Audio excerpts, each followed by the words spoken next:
Yo, Mandem podcast, episode 196. Yes. Another week has passed, boys. Welcome back. How are we living? Yeah, man.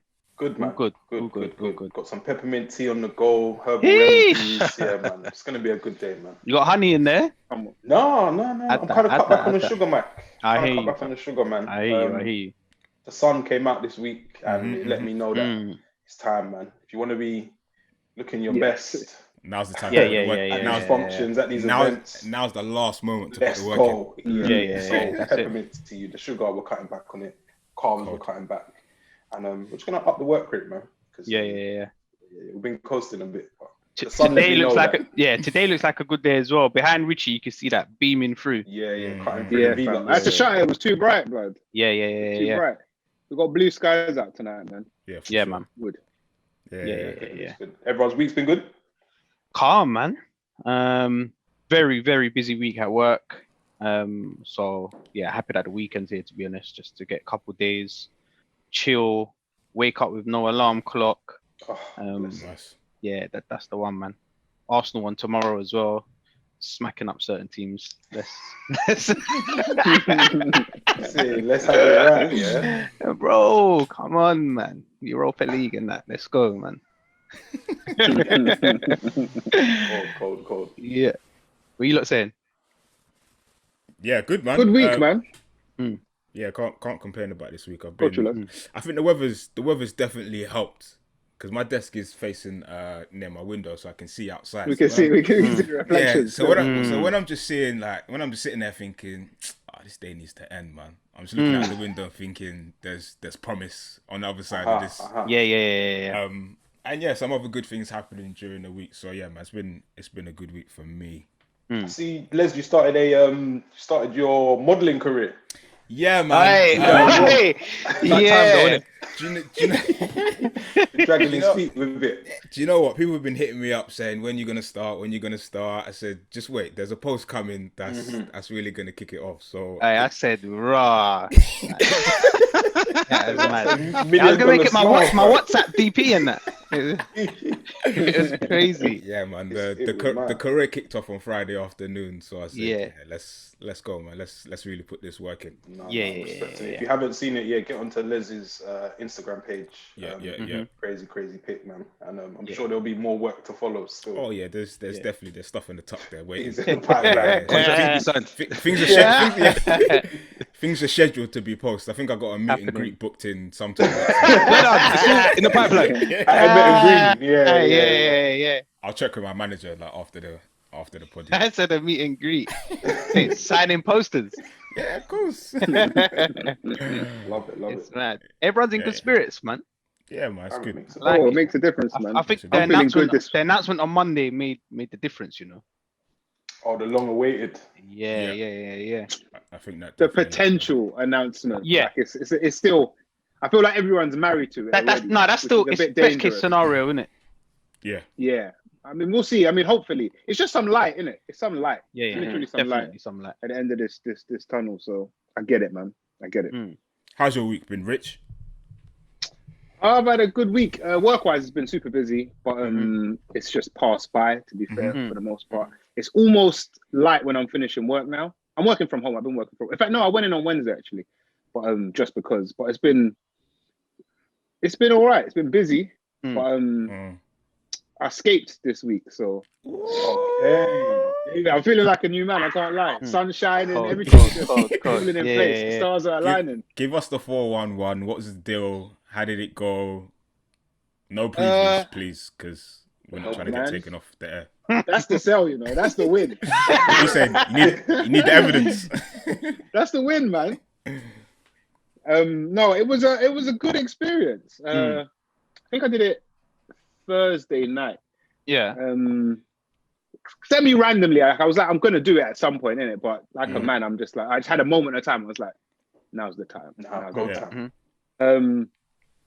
Like I've heard you lot say what you've said about the light and all of that, bro. The light, the light's man. It's the light. Game It's changer. it's essential. It's essential. Yeah. It is. It was a pleasant experience, man. I did it with the. I haven't got. I'll see the background somewhere. I did it. I used the comb attachment thing. Okay. I did that first. So you got a buffer in it, so you can't go wrong with that. You actually can't go wrong. Safe. Anyone could do it. You can give it to a child. Like it's calm. And then I did like my once over. Like, no, let's step it up. Innit? So Let's dig a bit. Let's dig a leap of faith. Yeah. Let's skin fade it. Is what I said to myself. The rich one is completely smooth. The safeguard there allows it to be smooth. Well, if you take the guard off, you get a closer shave. You get a way closer shave. And I guess there's potential risk with that, but man, I draw in that in it, so the hands are super steady, so it's calm. But yeah, when you did the best thing I can say is after I finished, I was I finished. I had a shower, all of that. I'm creaming myself now. Caught a glimpse in the mirror. I said, raw. That's what I said. It's mad. It's mad. You were saying raw. You were saying raw at the shave. I hope so. The whole thing. We have to clear these things. We have to clear these things up. We're only reviewing the Manscaped products. I don't know what you was doing. And I said, yeah, man. I'm not gonna lie. But the real test is when you put your clothes back on and you was just going about your day. How did it feel? That's it. Yes. Good. I went for a run. I think Wednesday. I went for 6.5K. It was bare slow. I went for a run this morning, post skate, and you know, like with swimmers, they shave off the body hair and all that. Yeah. Try no, my time today. Go on.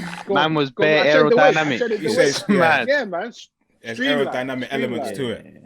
Wicked. Yeah. No, it was a good experience, man. I didn't use the ball toner and that, but like Mike said, I'm saving that. I'm saving it for special occasion. You can't outdo yourself, man. I'm saving it. Ball deodorant, all of that. I'm saving it for some. I definitely say if you have used it, if you've shaved and you like Rich has done, go running after or any activity that kind of makes you sweat and just naturally, definitely use the ball deodorant. It works. It works. It's got a great scent, and you feel like fresh down there. Where can they get it from, Les, man? It was really good. Manscaped.com. But with us, if you use the code Mandem20, we give you 20% off plus free shipping. So go to manscaped.com. You can get the Lawnmower 3.0, which is their newest. It's the third generation. So this isn't the first time they've done this. Yeah. They've been working at it. So they've got the 3.0, which is the latest model. So go and get that. 20% off, free shipping. If you want ball deodorant, if you want ball toner, they got nose trimmers, anything you need on there to look after yourself down there. Everything you need, man. It's all on there. Manscaped.com, 20% off plus free shipping. It's all man. These treat your man as well, man. It's for you as well. Yeah. Treat your man to treat himself, to treat you. I like it. Man. Full circle. Full circle, yes. Yeah. I mean, I put that one in the group in it for let's to say. But... So I was reading it off my phone. Yeah, there it is. But yeah, man. Cool. Special guests in the building. Get down to business, man. Yeah, we put yes. Old school. Yes, you would have heard another voice on the podcast, a voice you wouldn't have heard before. We have we call him a special guest to the listeners and the watchers, but he's an old friend to us. We have Pabilo on the podcast. Yes, man. Welcome. We got to let them know this one goes back to 2000. 20 years. Yeah. I went to school with Leslie and Daniel. So and me and Richie went to school with your mum and that. Exactly. It sounds mad. Yeah. They're not that old. My mum was teaching. Yeah. So she was actually my teacher still. She was actually my science teacher still. For which year? For I want to say like you see, like we did double science. So from like the most important years, really, 10 and 11. 10 and 11. Yeah. You got A's in science, innit? I got B's. That was down to you, Rich. Yeah. Chasing them fast-ass girls, man. But yeah, happy to be on, man. Real pleasure to be on. Just to have a conversation about things that matter, man. So let's go. Yeah. Pab, you're obviously a part of your own, not obviously, but you are a part of your own podcast. So shout out to Take Flight Podcast as well. Shout out to the boys on there. Time. Yeah, just plug that a little bit. Let the people know what the podcast is about and where they can hear more of what you're about to chat to us about. Yeah, sure. No, thanks for that. So yeah, guys, Take Flight Podcast. It's myself, Shuel, Olu, and Daniel. 4 guys. Just wanting to share our personal experiences around a number of topics. So that was the idea. And I think it's really just to put a positive spin on all topics that we talk about. So the one we just released yesterday was about the rich getting richer in this current pandemic, what we think about the value of money. So if you're just sort of interested in sort of wealth creation, definitely tap into that and everything else we've spoken about. So, but yeah, appreciate giving the opportunity to plug that one in. No worries. And where can they find the podcast? Where is it available? Instagram, Take Flight Podcast, and everything's on there. Cool. Sweet. Wicked. What we starting with? What we starting with this week? Where are we kicking off? I feel like there's silence, but I feel like it's Mandem thinking, where do we kick off? Yeah. So Pab, maybe just the intro. Yeah, your journey, man. So yeah, we all grew up together, and whatnot. And one thing I will say is you have always been into looking at like the bigger picture and how you can kind of succeed a bit more than what we should, quote unquote.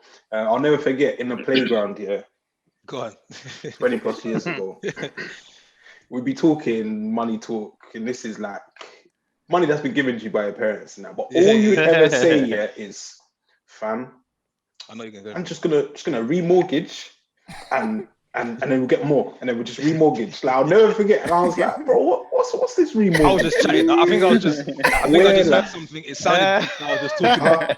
We just about had bikes, but yeah, you were talking about remortgaging, so you were always like switched on and looking forwards and whatnot. But yeah, how did your like journey into what do you call it? Like, what do you call what you're doing? Wealth creation, generational wealth, and I would probably maybe just mogul. Nah, not yet. Collaborative, all of that, But I'd say a big focus on generational wealth and then doing it via property. So just a quick intro, I guess. So yeah, we went to school together. Ton of memories and jokes that we're going to get into, obviously, on this one. And then I guess for the listeners, just to provide some context, after university, the whole plan was to go into investment banking in central London. That was like the sort of the prestige for the salary and these things. And then I found myself taking a 3-month internship overseas. The plan was to do 3 months there and then come back to the UK. And where was this, Pab? Overseas? Basel, Switzerland.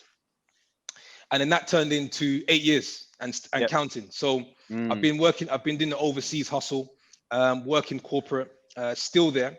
And then I guess in the last couple of years, through my just experience, which we can get into now, I've taken the sort of generational wealth and sort of acquiring properties seriously, because I've seen it a certain way. So that's what I'm sort of more passionate about, and also sharing that with other people as well. How have you found it living abroad all of this time, Pab, away from like say family and friends and whatnot? Yeah, I'd say it's tougher now because now like I'm married, I've got Karim who's 18 months. But in the beginning, one thing that I thought was interesting was so my whole thing being here was like just keeping an open mind. Like I was set on working in central London. Like that was it. Like, I wanted to do the investment banking thing because that's all I knew on sort of how to get the highest salary. So the idea of working abroad wasn't actually an option until later on in life. So moving over, it was like keeping an open mind. The job market back in 2012 wasn't the best.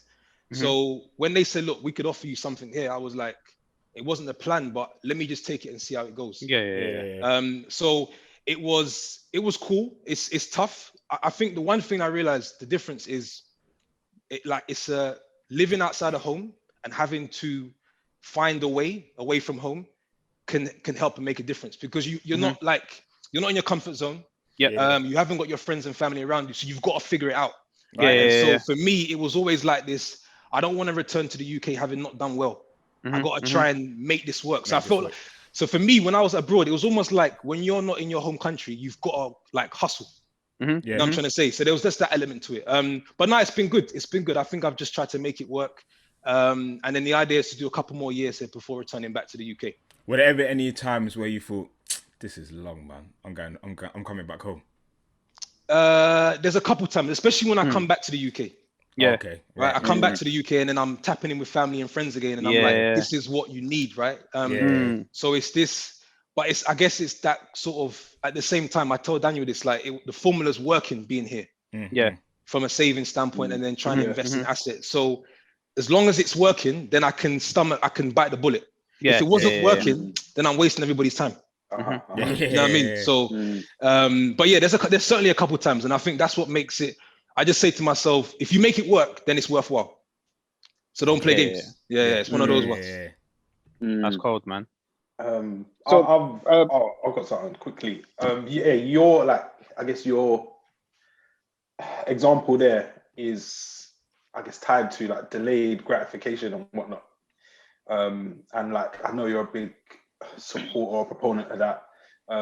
Like, how do you learn that in, I guess, our current society where like everything is instant, like you need to see results today and whatnot?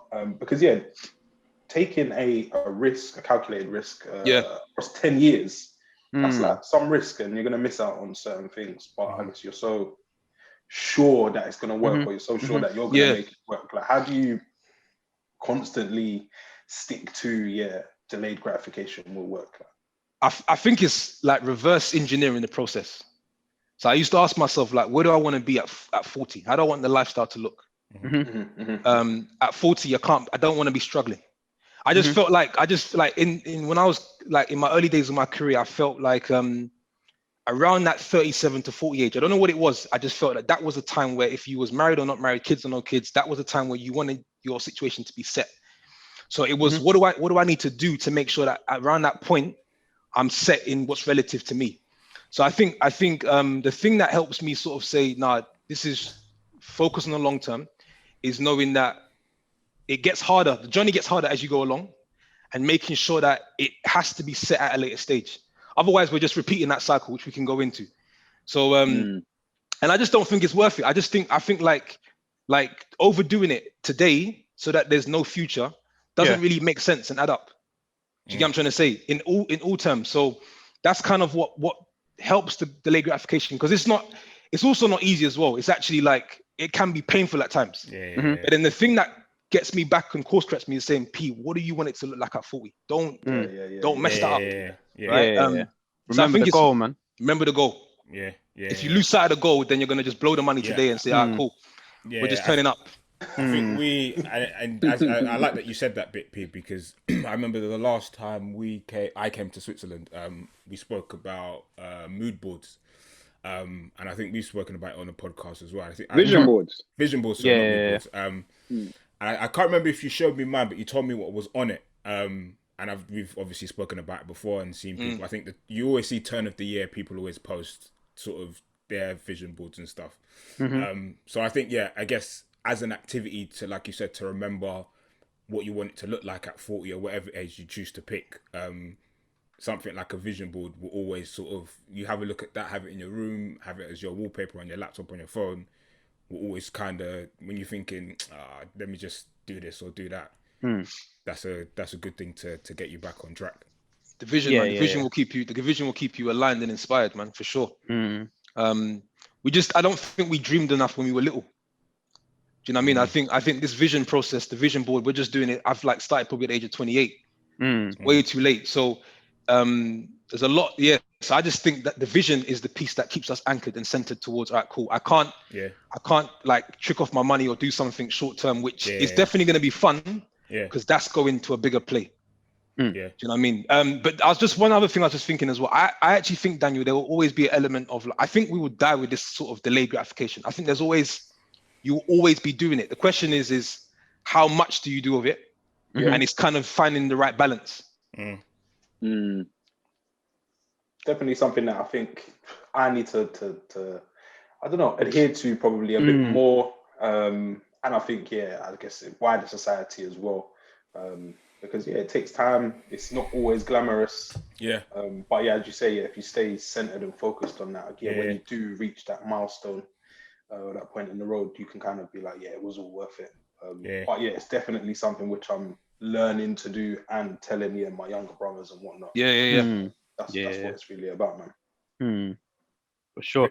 Sorry. Go on, Rich. I was gonna ask because I asked Les. I was like, I know Pab's doing well, but I said, but what does he actually do? You mentioned you went to uni and wanted to do investment banking, but then went to Basel and did something else. It sounds like. What are you actually? I guess what did you initially start doing, and what are you doing now? If there was any change.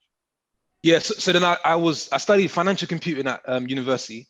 To be honest, I got into university via clearance. So the idea was literally like, it was one of those ones where get into a good name, a decent name, and then just work it from there. So I actually wanted to get in and do business management. That didn't work out. Done the financial computing. So that was like computer programming, maths and economics. Half of it we didn't understand, but you're just trying to get through. But it was always like, I felt like most of these courses, all the roads led to, okay, who's paying the most? So let's get into that sector. And that was investment banking. So I was like, okay, cool. Let me do the internships or whatever it takes to get into this investment banking and start making some paper. Then that didn't obviously work out. And then when I joined Novartis here in Basel, I basically took one of the business analyst roles. And the thing about it is when you're starting up in your career, you take what you're given. You know what I'm trying to say? You say, okay, look, if this is what is on offer, I need to make it work. I'll figure out. I will like it. I like this. I was always going to do this, right? So, you know what I mean? Our dreams are doing this, isn't it? So that element. So I did. It was like just business analyst, spending, savings, tracking, and communicate with different stakeholders. Did that for 18 months, and then that role was then made redundant. We can get into that and why that sort of fueled a lot of the things that I do. Then I moved into internal audit. So that was sort of looking at processes around the company and making sure they were at the expectation that we need them to be. And then from there, went to a business analyst role. Rich, can you see why I couldn't give you a straight answer? The last role I remember P mentioning was the audit one. After that, I don't know where he went. So it was basically all I knew is that it went up. So I said, he's doing something. It's a mixture. It's a mixture of business and finance. And then roles that you're kind of you're chasing a bit of titles, chasing sort of what a package may be, and you're just trying to build it from there, to be honest. But recently, like in December, I've made a decision to switch from finance to business. So out of the finance world, and now sort of let me see what the business side looks like, and then sort of complement my skill set that way. You said that role that ended after 18 months. Boy, let's get into it, man. But initially, just before that, you said you was only supposed to go for 3 months. How did that change from 3 months to 18 months? It was working. So the internship was working, and I liked. So I did an internship in the UK at Porsche, and I was very aware of the British culture. So I knew what I would get if I worked in central London, although that's what I wanted. So when I came here, although it's Switzerland, it's like working for the UN. It's a multinational company. There's so many different people from diverse backgrounds. So that interests me. I was thinking, okay, I could learn a lot from different people. Right? In one team, we had a Mexican, a German, a French lady. The guy I ended up working with was like an American Indian, and then myself, UK from British. So that was the people was a piece that was a big decision. And then it was a case of, well, if it's not broken, don't fix it. Just keep running. Keep going. See what you can do. So that internship turned from 3 months to 5 months. Then I took that full-time role in November 2012. And then the 18 months. And then 18 months. And then it was honestly like a case of like, just jump and you'll figure it out. And then see how it goes. So that was it. And then, in 18 months, I got the heads up from my manager. He said to me, he said, yo, P, he said, let's have a quick conversation. I said, come on, let's talk, man. He said, it's like it works, isn't it? He said, let's talk. I said, just to let you know, give you a heads up. They're making a number of changes. I said, okay, cool. So what changes are they making? You know, your manager's bringing you in, and you think you're privy to the plans. He's giving you the strategy. I said, okay, cool. So changes. He said, your role is a role that they're thinking about moving to Hyderabad, India. You know, when you're like, okay, so it's gonna be me and my man. Working the role. I said, no. We're gonna have to we're looking at. So then that was like the first taste of where I realized you need to have something because this is not guaranteed, right? So you can work it, make sure you're working it the right way, but it's not guaranteed. So so basically I like, that was the first time I realized, yo, this might be over. It's 18 months. I might have to come back to the UK. Yeah. And it felt like a flop. So I was like, no, let me try and see what I can do. So then I was networking around and then seeing what opportunities were available. And then the audit came up. Okay. Yeah, you talk about like the redundancy and whatnot. Like, how do you deal with like setbacks yourself? And I guess the second part of it is you regularly, I guess, speak about having power yourself and not having a corporation or a manager to be able to say, no, we're turning the lights off, and then you've got nothing. So yeah, like number one is like, how do you deal with setbacks? Because I'm sure along the way there were probably quite a few. So just on that one, there was two. I had two discussions along that line. So that was the first one after the audit role, and then another one came at the start of 2019. The role I was working there, they said, yeah, we're reshaping this whole cluster, and that needs to get moved. So for me, the setbacks.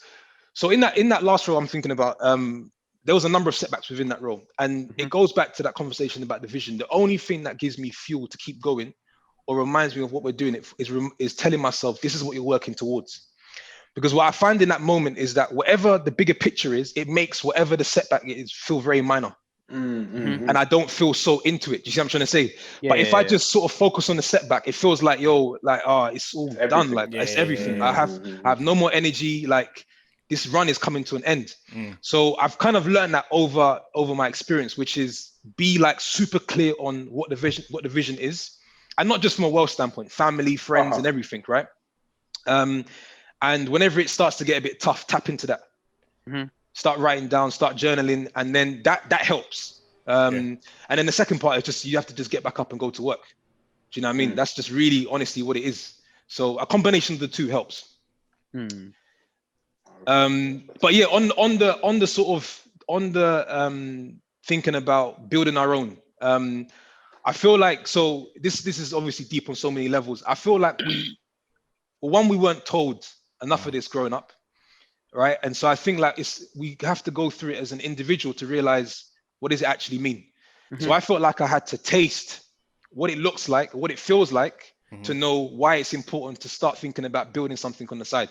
You see what I'm trying to say? Now, I know as much as I talk about what I say, I don't want to knock a 9-to-5 because it can be your startup capital to doing what you want to do. And if you've got not all 9-to-5s are created equally, right? So I think if you're in the right space with the right manager, you can excel and develop way better than a lot of these entrepreneurs out here. So that's something that's important to also clarify. But I think it's understanding the long-term implication of everything that we do. So the whole idea of, okay, if I work this position, no matter how much these positions are getting paid, the idea is work this until the retirement age, but I'm trading so much of my time that I'm going to miss out on family time and things that matter. So what I'm going to do is I'm going to buy into a different plan. I heard your plan. I've got this plan. I understand what's going on here. I've seen it work. I've seen guys get to the certain level. Yes, they're making a certain amount of money, but when I asked them, so what's that family life looking like? I'm getting home late. Do you know what I'm trying to say? So then that started to make me think, okay, cool. I know that plan. Let me now build a different plan. So, and that is a combination of the 9-to-5 plus eventually transitioning out. P, I want to double click on something that you just said. Double click. I was waiting for the right time to use it. Double click. Shout out to Shua. Just on something you said now, and similar to what you said before, that we weren't taught this or we weren't told it. You also said before that we didn't dream big enough when we were younger. Why do you think that is? Oh, you know I'm going to say it. Just you want me to drop that line, innit? I swear, you see this line? Yo, I think the most horrible. I think I know it as well. Still, yeah. When P told me this line, it's like I wanted to fight him. Like, when he said it, I was like, I know the line. You're my guy and all that, but that's disrespectful, bro. Let me warm it up a little bit. This speaks to like the whole. Before we start thinking about what we do next, we got to unlearn everything. Do you know what I mean? There's so much conditioning. There's so much things that we've been told that factually we've got 31 years of data today and we can say from a wealth standpoint, it's not working. I got to buy into. I got to try different plans. Do you get what I'm trying to say? You got 31 years of data. So to Leslie's point for the listeners, yeah. I don't even know when we spoke about it, but I basically said, yeah, it was a while ago. And I'm not going to preface my point. I'll say it simply like this: our parents lost when it comes to this wealth game. They lost because the thing, and I was like, we've got these cycles in the markets that have happened for generations, right? And there have been families that have been able to figure out how to make money and create wealth in the ups and also in the down. So you've got all these years of history, family history, and then it gets to us and we feel like we're starting from scratch. Now, obviously, there's a lot more to it in terms of the history and these things, but you get the piece on the wealth I'm talking about, right? So the knowledge hasn't even been passed down, let alone the assets. So that creates this more of a pressing point for us to say we've really got to like unlearn and start from, I would say, from zero to make sure we're building it back up properly. But yeah, we haven't been. It's one thing being given assets as a child. It's another thing if you don't get the assets, but do you get the knowledge? And we didn't get the knowledge. So we had everything growing up apart from what it takes to build wealth. Yeah. It's unfortunate, but it's on us now to do the job. Yeah. So then on the follow-up from that, how are you teaching your son? Well, he's too young to know now, but what lessons will you sort of teach him and give him when he's old enough to kind of understand the wealth game? Or so the only thing I need to worry about for Karim is worried about myself and pushing myself to the point where I can get as much done as possible. Yeah. Because then that will set him up and whoever and all the other children hopefully that come. Like I heard this saying, like if you want your child to be something, you be it first, because children just basically follow. So I don't even know if he wants to be in property. I don't know if that's something. I would love him to sort of take on what I'm trying to build. Yeah. But for me, right now, the focus is like just myself, like P, just focus on what you can do and what you can build. And then by doing that, Karen will ask the right questions and then eventually it will build that way. So I'm not even focusing too much on what I need to teach him. Do you know what I'm trying to say? I need to focus on what I need to teach myself. Yeah. Do it. Yeah. They learn from example, man. Trust me. Be the best example. You just got to be the best example. It's that simple. One of the things that Les kind of touched on was, and you touched on actually, was our parents lost. They didn't have the tools. It sounds so mad, doesn't it? It sounds so mad. He didn't even want to say it. He said, do you know what it was? Yeah, but you know, go on. I think we might have been in a car when he said it, and you know that moment in Paid in Full. Where he said, where he says something and he's like screwing he's like chewing. It was like the meme. Yeah, the meme. Yeah. It was like in my head I was thinking, what's this guy talking about? But it was that moment. But you know what? I felt like I don't want to give it the context, right? Because obviously there's more to it than that. Our grandma's coming over, setting up shop. Of course. There's so much. Yeah, that's clear. But I say it that way because it's supposed to shock our thinking. And by looking at, because otherwise we're not going to wake up and we're going to think, okay, cool, like, you know, we're just, you know, we're going to just do what we got to do. Nah, it's a different place we're starting from. So I just feel like saying it that way because it sounds so disrespectful, right? And I've never told my mum that. Maybe I will one day, but I've never said to her, you know, you lost this wealth game, innit? What happened? You get what I'm saying? But it just creates an urgency and a sort of pressing point to say, P, figure this out. Figure it out as best as possible. But yeah, Rich, you're saying. Yeah, it's provocative, isn't it? What was I saying? You said that they didn't have the knowledge, the assets, etc. Where did you gain the knowledge and this, I guess, this path or plan to escaping what most of our lives are, I guess? Yeah. So information now being global helps a big deal, right? The social media has helped because for me, I think it starts with like you being curious to know how do I put myself in a better position. Like everyone's got that in them, right? You just sometimes you look at your situation, you think, I think I can do more. I just need to know how. So that starts the journey, and then I think it comes down to your first couple books, because that's a very low cost way of getting into a lot of information on how you can change the way you think. Yeah. So for me, I think the first book that I read where it changed my thinking was not Rich Dad Poor Dad. It was actually Millionaire Fast Lane. I was waiting for you to say that. It was everyone. It was the Millionaire Fast Lane. So, and then after reading that one, then I read another one, and then I thought, okay, there's something here. Let me just try and then I think a series of books plus following a number of people that have done it well, you eventually start to then figure out how can I personalize this wealth plan for myself, right? But I think books is certainly something that we should always at least have one on the go. Yeah. I remember, go on, Matt. No, I was just gonna say, we mentioned property a few times. Yeah. What is it that you do that includes properties? Yeah, so just literally buying as many units as possible to fill them with tenants and let them out.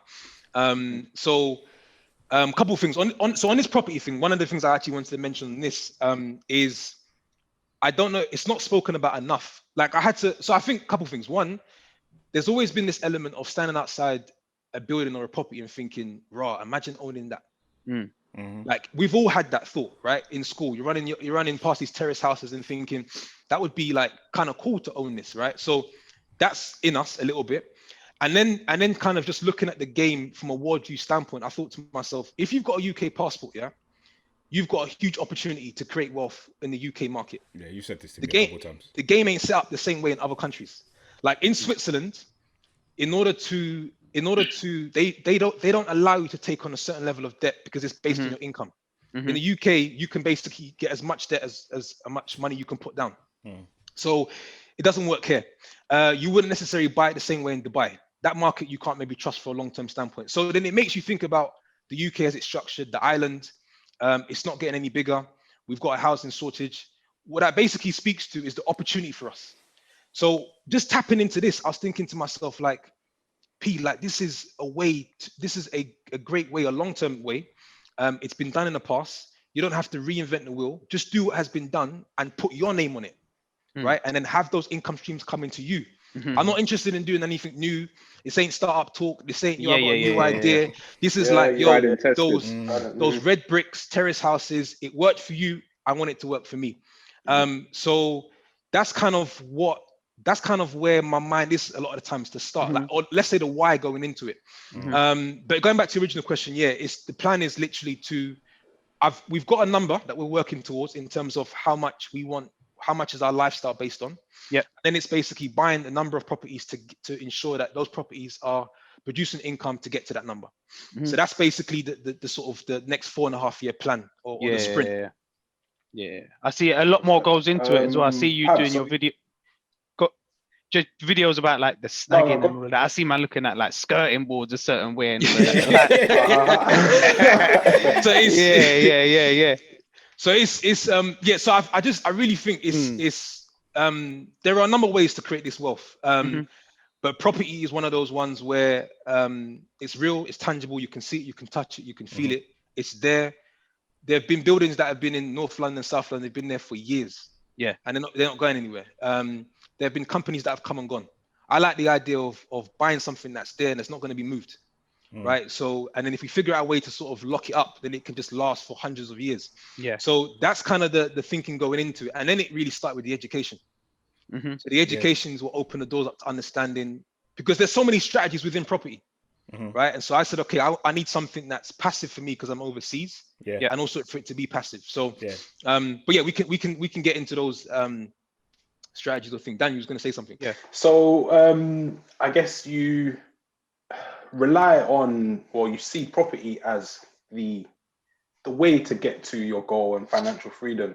Like, why do you see property ahead of stocks, shares, ahead of creating this new-found app? Like, is it just because it has been cryptocurrency forever? Yeah, cryptos. Why property? So it's a 2,000+ year game. It's what I think going back to, I don't think I'm a big risk taker, if I'm being honest with you. I think I've learned that. So the idea of, some people like the idea of having startups and taking a business to a certain number. I want something that's guaranteed, sure, reliable, it's going to work. So for me, property speaks to that point. But the other thing also is like the idea of investing in something that's real. So when we look at like the stock market, depending on how you want to argue it, it can be manipulated. I'm not trusting money or money in the bank, right? If they're printing it, then it means that whatever's in the bank is losing value. So then I'm just like, I need something that is, it's not fake. I need something that's real. Do you know what I'm trying to say? So, so just that element, and plus what has worked for other people, and just saying, okay, cool, I'm going to follow suit, right? And I'm going to try and do it my way, personalize it. It's never like, property is a very unforgiving game. If you hold it for the long term, it's very difficult to lose. It's almost impossible to lose. So there's that, and it's also the getting paid twice. So you get paid in the capital appreciation side of things. Because of supply and demand, property is always going up. It will take its dips, but you can rest assured that every 10 years or so, it's going to go up. So I like the idea of that as well. And then I like the idea of every month getting paid. Every month getting paid, and I'm thinking to myself, there's no ceiling to how much we can get paid on this. There's a cap where I'm working. Like they made it very clear. Very clear. So and I know what I'll be earning from now until 65. I've simulated it out, and I'm like, but what does it cost to what's the price on that? So just the idea of investing in bricks that then every month it's like an ATM machine. It's just paying me. I'm like, yo, I like this. Do you know what I mean? I like this. So that's really what it is, man. That's kind of the couple points that come to mind. Oh man, for respect to it's tried and tested. Yeah, exactly. Tried and tested, man. Tried and tested. Can't go wrong, innit? Tried and tested. That's it. Pab, you mentioned earlier about coming back to the UK permanently. What does that look like?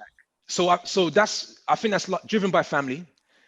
So I've got one child now. Karim's 18 months, and then the idea is to have a couple more.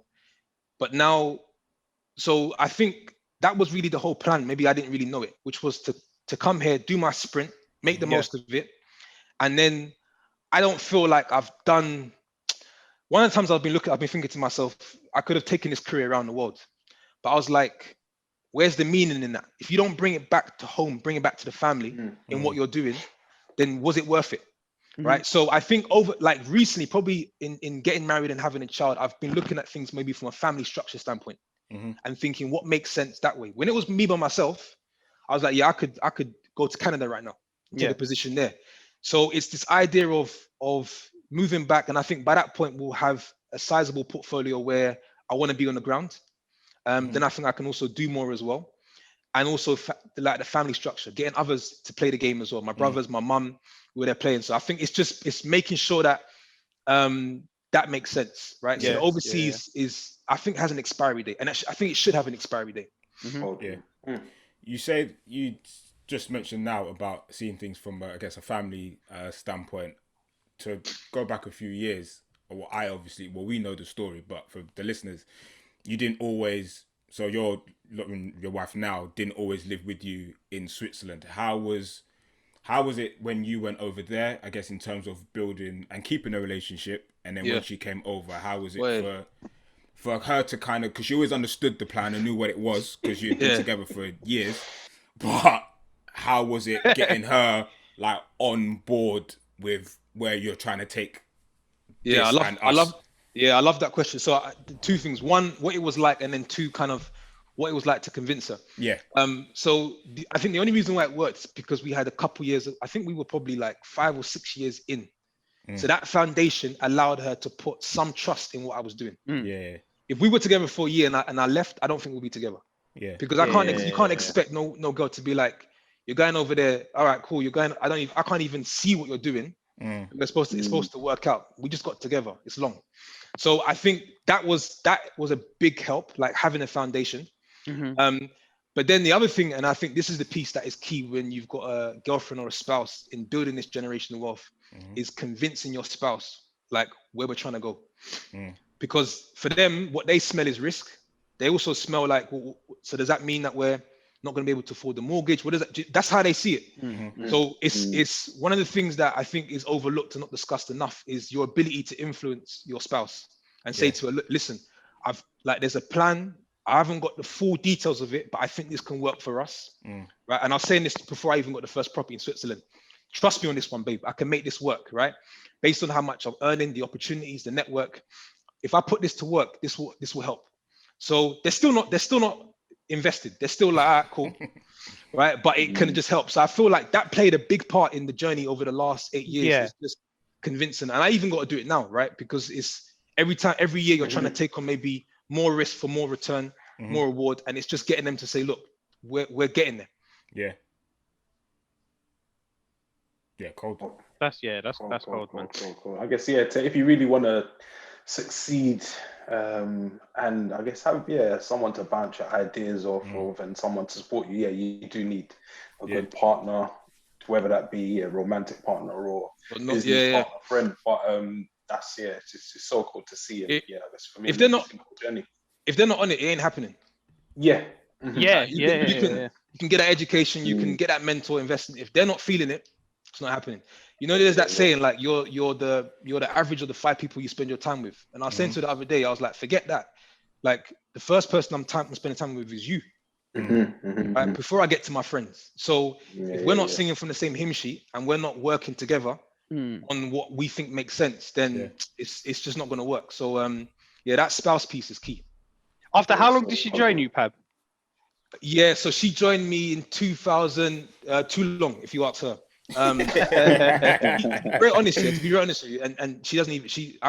We're obviously we're transparent here. When I actually dipped, if that makes sense. So I don't think I had the maturity. Yeah. Clear it up now. Or you're gonna have to clear it up with her, not us. She knows. No, I think to this day she always says like you didn't properly explain before you left. You left and explained when you was there. Do you get what I'm trying to say? What happened was, and I think because I thought, do you know why this is funny? Yeah, because knowing Pau, I can imagine him doing that.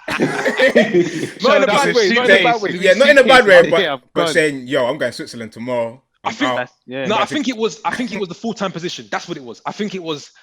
She knew the 3 months thing. And I said, okay, cool. But when they put that contract on the table, I said, we can put this to work. So unless there's something lined up for me back home, and I took it. I think I didn't even consult her. Is what I'm saying. I didn't say to her, babe, you know, they're offering this because I think. But maybe that's also a strength. Sometimes you got to go with something and then say to lead, them, man. You got to lead, and then after the fact, say to them, listen, this is what's happening now, right? Put trust in this, or maybe I like to think it that way, innit? So to Mike's question, probably 4 years long distance. So and then she came over, and then it's been sweet ever since. But it was we didn't even do the every weekend thing. Like people used to say, "Oh, you must see your girl every weekend," and I was like, "Yeah." Right? It was like, "Who's got that?" Nah, I'm not spending EasyJet money like that. So I was it was like the Easters every couple months or so, making it work. But there was an understanding, so it was cool. Hey, it's gonna sound mad. Was you kicking ball or anything out there? Because I remember back in the day, you was I was alright. right, a little bit. For the first year or two. Yeah. And then I got a knee injury. And then your Swiss career was over. The thing is, the setup here was actually didn't make the national team. The thing is, the setup here was actually kind of nice. Like they had the facilities were great. You played for the company. They played other companies. They took it seriously. Yellow cards, red cards, all that. Yeah. And I was thinking, this ain't no school ball. Like they'll find you. Right? They'll find you. And being like the only UK black baller, you had that edge, right? So I was thinking, I've always got a place. Turn on the razzle dazzle. Turn on the razzle dazzle, little shake and bake, yeah. And then that knee injury. Then when the knee injury came, I said to myself, P, this ain't the UK. You ain't got time to be injured, dog. You gotta deliver at this workplace. So I just said, ain't even worth it. You ain't kick ball. Okay. Nothing. Nah, left it alone. Yeah, that's mad. I still got the touch. Come on, we've always got the touch. It's MMA. Yeah. You know what I mean? We've got the touch. Come on, let them know. You never lose. There. But in terms of that left-right agility, I'm staying off that, man. The knees are okay. Fair play. Oh, go on, Liz. I was gonna say something, because, and I've mentioned this to you before. So in one of our groups, the group with the most Mandem in it, there's you obviously your frequent post on social media, Instagram, and now you're on Twitter, and you always post like quotes, sort of things to get people thinking. And Mandem have sometimes posted some of the stuff that you've put in groups, just to kind of say like Pab's like spitting. I think Sharif posted something you said the other day about money makes money faster than label. God. Cause sometimes when you say things, I think, shit, why not think of that? But I'll let you do that thing. It ain't me though. I'm regurgitating. I'm taking it from pieces and putting it together. So Yeah. But you said you posted something, and I'll read it in a second, which had Mandem in a big discussion. Tizzy. Yeah, which I thought was good because I think that's your intention. I know what this is. I know it's coming. You know what it is. I know what this is. I hope I know it's coming. Yeah. So the tweet read, "You can't solve your financial problems at the same level they were created. Shake up your circle and expand your network." And then that's what you tweeted, and you put kind of two captions at the top of the bottom. I'll read them out as well. "Your current crop of friends do not have the answers for the growth you are looking for. You will have to break away, find the right information, put it into work, and bring the results back to your circle." Mandem group was nearly halved in one night. Bro, freaking up. Fam, I was expecting the next day to just see Dan's left the group, Mike's left the group. Just the Will Smith, this Will Smith thing. Just look at him. A man said halved. It's like this. Yeah, this is one is break that one down for us, because I know, maybe because I know you, so I know what you meant, but I guess some man who didn't probably took it a different way, or just there was different angles of how you could have interpreted that tweet. It's meant to, though. It's meant to. Pab does that on purpose. Exactly. That's the intention, isn't it? Trying to Lighting a fire within you, Yeah. But now you're on a podcast. We won't speak for you. Mandem don't have to make assumptions. Tell us what you meant by that. So we all grew up in a very similar fashion, with similar information, maybe the same information. Parents look different, but it was pretty much the same. So then the question is how do we then figure out how to get to the next level? And how do we really then find those? Because it's not about maybe those incremental steps. Sometimes you want those sort of sprints, right? And we take wealth, for example.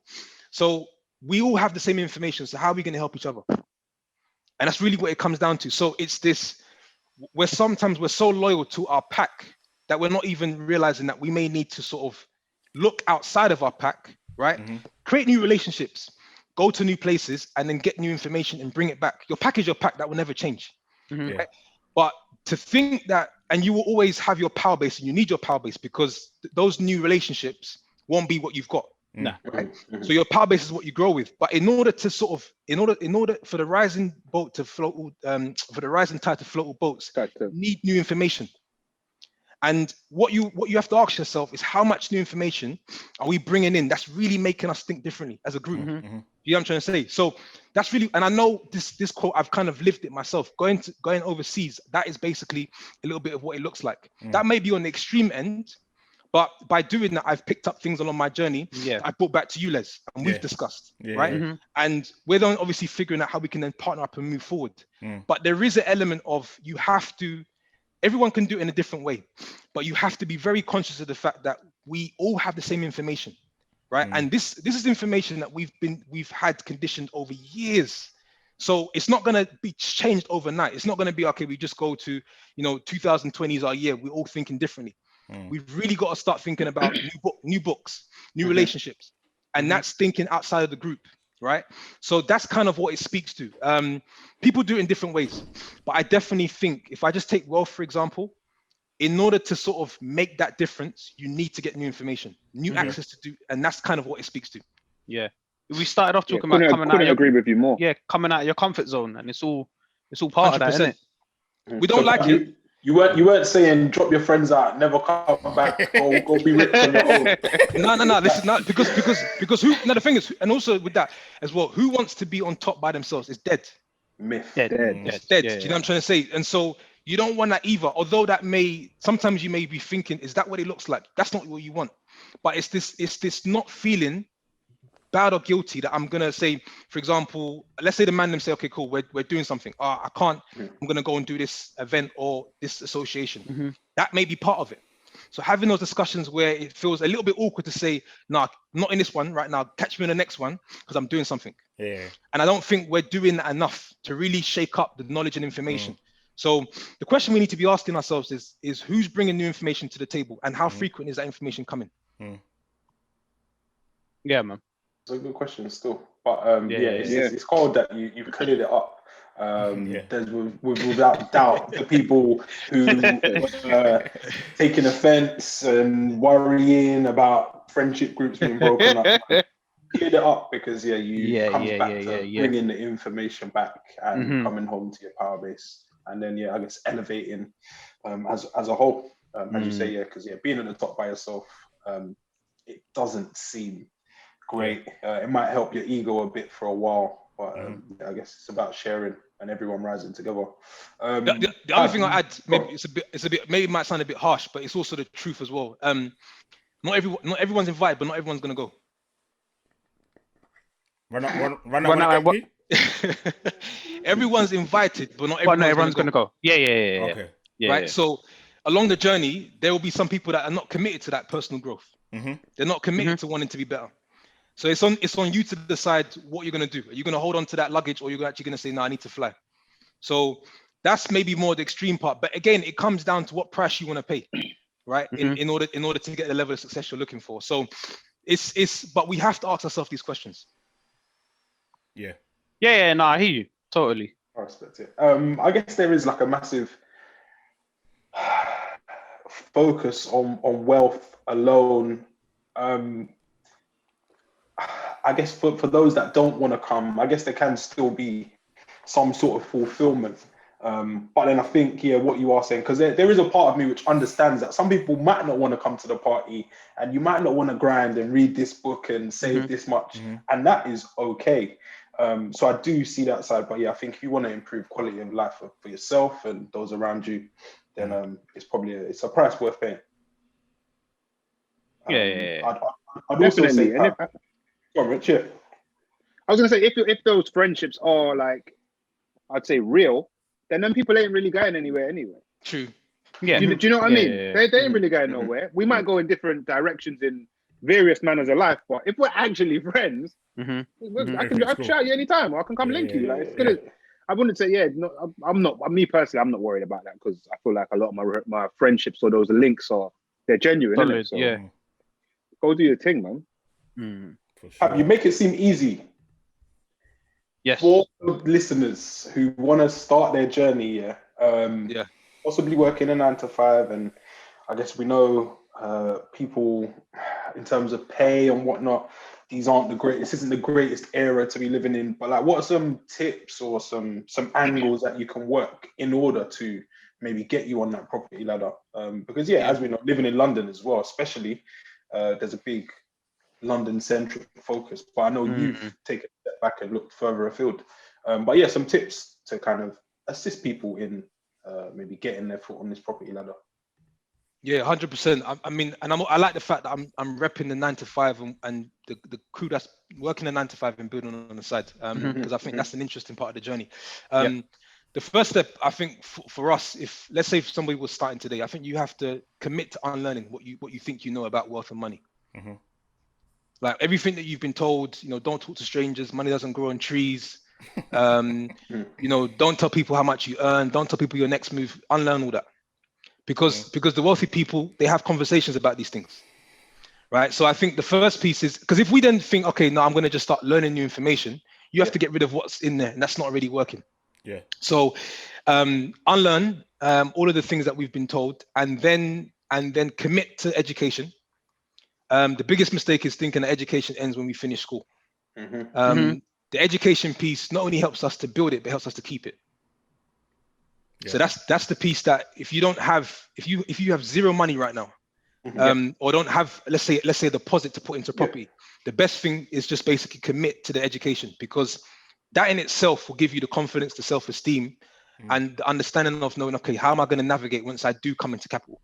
You see what I'm trying to say? So if you got money and no education, then it's a disaster.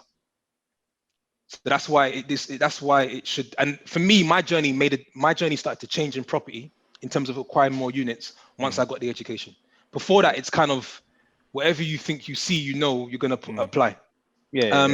So those are, so unlearning, commit to education, and then to get started is mastering. We've mentioned it before, the ability to pay yourself first. Yes. Like, I was just that about to is- say, and I know that was one of Dan's points. That he is- wanted to talk about. fundamental. And the thing about it, if you look at actually all of these books, right? So Richest Man of Babylon, Money by Tony Robbins, Rich Dad Poor Dad, all these money books, the red line that runs through all of these books usually in the beginning is paying yourself first. 10%, 15%, 20%, right? And so what that basically means is when you get that pay slip, your first move is to move a certain amount into a separate account. Has to be into a separate account, right? Because then there's an intentional move about that money. If it stays in that account and you try and do it on your spreadsheet, eventually the money will go.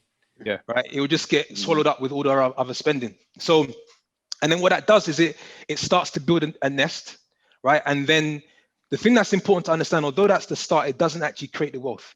It just gives you a ticket to the game. You still got to then figure out, okay, what is my wealth play? Is it going to be property? Is it going to be stocks? Or is it going to be index funds or something along those lines?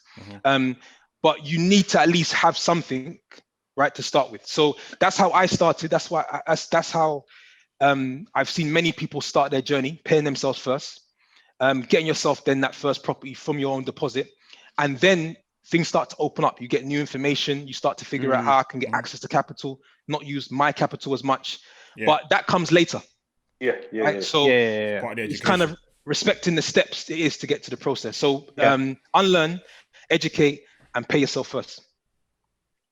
I like it. Cold. P, talk to us a little bit, because I think we've had Jamie the Broker on the podcast before. So he's talked to us about getting a property from, I guess, not someone that's physically getting the property, but someone that's assisting someone getting a property. Talk to us about your journey from getting that first, because again, we've had many conversations and the saying is, when you get that first, that's when it kicks off. Game changes. Yeah. So talk to us about, as an investor, wanting to get that first, and the journey to getting that first as an investor. So you're perfect. So the first thing I say, make it happen. Like 100% make it happen. It's not something, when like to Leslie's point, once you've got it, then you realize the power of it. And I'm going to bring in another point about my mum mentioned the other day. So my journey was, and I was thinking about this the other day, because I'm now creating a video, the next video to go on Instagram. I spent it actually from when I started first paying myself, which was in my internship in my sandwich year at university, until I actually invested, it was about 5 years. So it's also important to communicate that this property, at least, is a long-term play, right? There are the short plays you can make, right? The trading and the flips, but I'm not interested in that. So most of it is long-term, the saving, but it's worth it, right? It's worth going through that time. So it took 5 years. And of those 5 years, I was working 3, because one of the years I was in my final year of university. So just basically discipline, just saying, okay, cool, just keep putting this to a side, and then eventually when you've got the amount that you need, you can put into it. So then I finally got to a point where I was ready in 2015.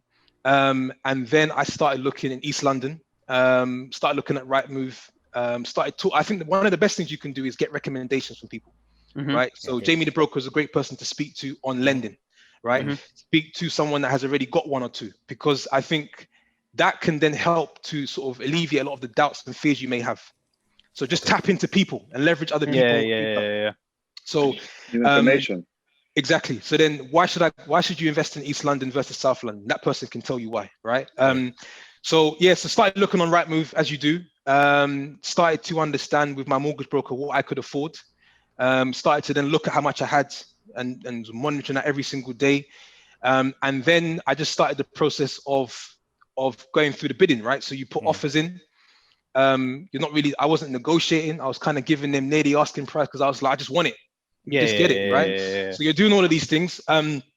So went through the process. It was quite long-winded because I was overseas. So they had me go through a number of hurdles. In the end, that was actually one of the very first experiences where I wasn't able to sleep well at night. And just a quick plug, just a quick plug. A lot of these things we're talking about, the best return on investment is sleeping well at night. Hey. I remember you telling me this one. We're not talking about. Write that down.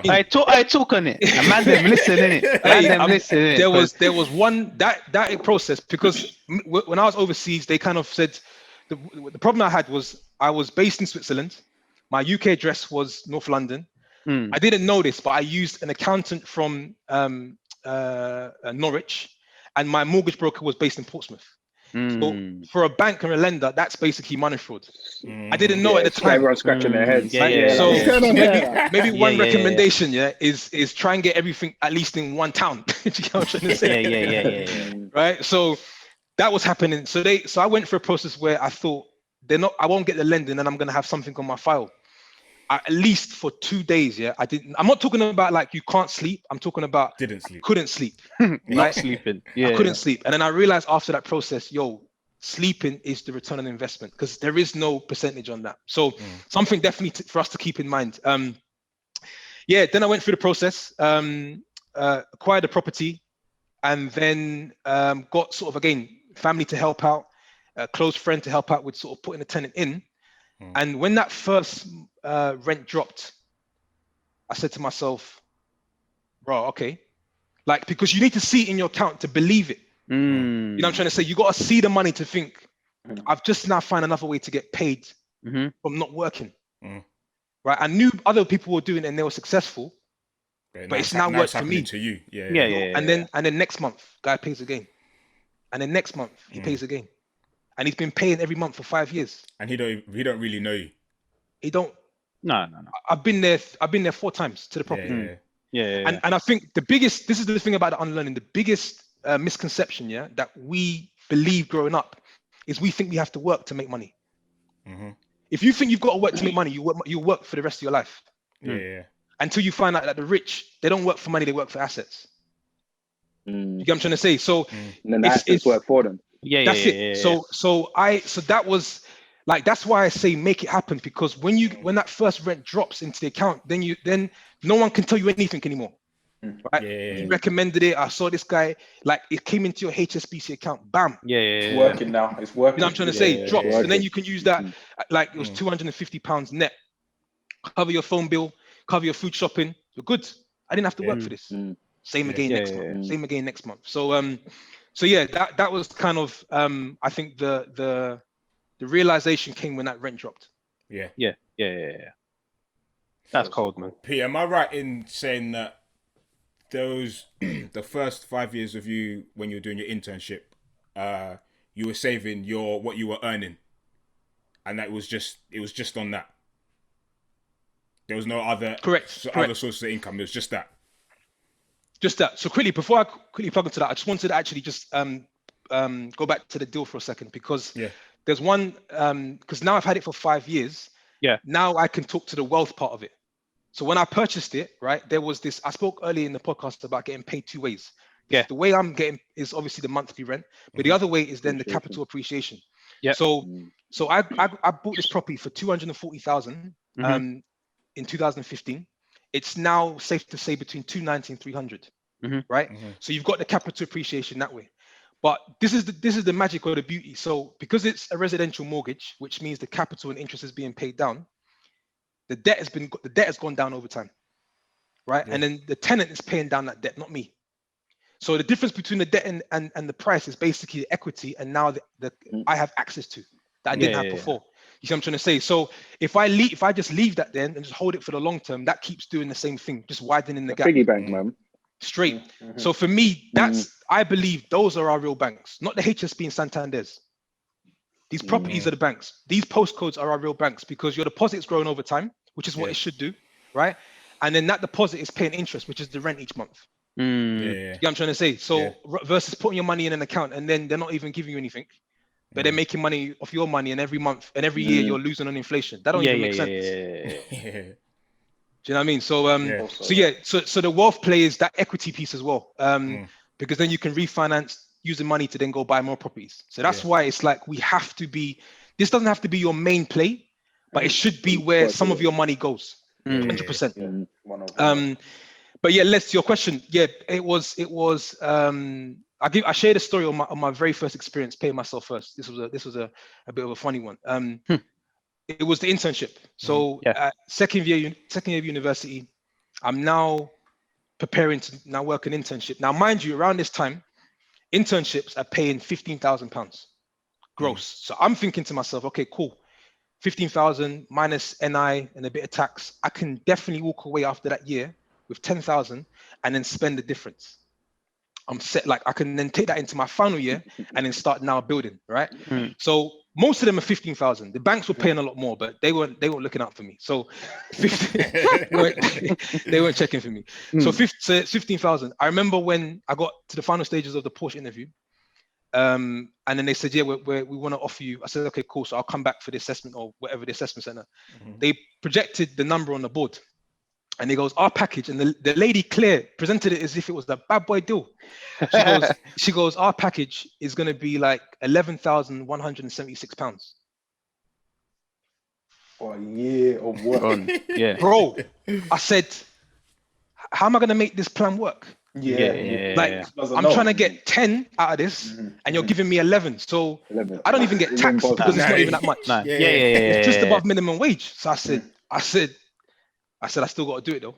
I still got to find a way to do it. So, because I'm speaking to this pay yourself, I'm speaking to the pay yourself first journey. So what happened was I came into that year, I still had some student loan money stacked up. I took 6,000 of that and paid off the accommodation. So that was now covered. And then I had 12 months basically. I was getting like 856 a month coming from this internship, and most of it was going into the ISA account, right? So that what it meant for this year, this is what it looked like. And I say this for a reason. I wasn't eating well. Like there was a chicken and chip shop down the road. You man, now get down in it. So that was £2. I remember £2.50 for a meal. So most nights I was there. Yeah. If I couldn't, most nights I was there. So what I did also is I either ate there in the evenings or I had a big lunch, 2 jacket potatoes, and that took me the evening. So I didn't eat in the evening, right? So there was that element. So there was eating part.